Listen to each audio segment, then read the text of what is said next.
ভিডিওকে আঙুল উঁচিয়ে হুমকি বাঁকুড়ার বিজেপি বিধায়ক নীলাদ্রি শেখর দানার।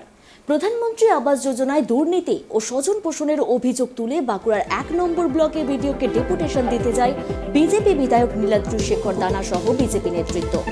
সেইখানে বিজেপি বিধায়ক নীলাদ্রি শেখর দানা বাঁকুড়ার ১ নম্বর ব্লকের ভিডিওকে আঙুল উঁচিয়ে বলেন, আমাদের লোক ঘর পাচ্ছে না, আমাদের লোকের নাম তালিকা থেকে বাদ দেওয়া হচ্ছে, আমরা নির্বাচিত জনপ্রতিনিধি, আমাদের পিঠের চামড়া উঠে যাচ্ছে মানুষকে জবাব দিতে দিতে, নইলে আপনি কাজ ছেড়ে দিন, আমাদের কোনো ঘর যেন বঞ্চিত না হয় প্রকৃত গরিব মানুষের কাছ থেকে।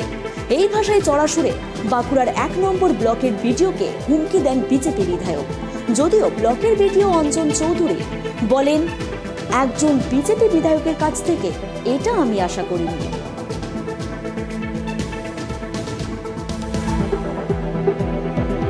এটাতে আমার বলার কিছু নেই।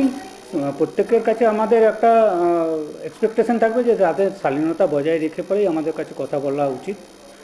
যদি কেউ স্পেসিফিক কোনো জিনিস থাকে, কমপ্লেন থাকে, নিশ্চয়ই আমাদের কাছে বলবে, আমরা সেটা দেখে নিতে পারবো। এই ধরনের ডেপুটেশন তো আমি কখনো এর আগে ফেস করিনি।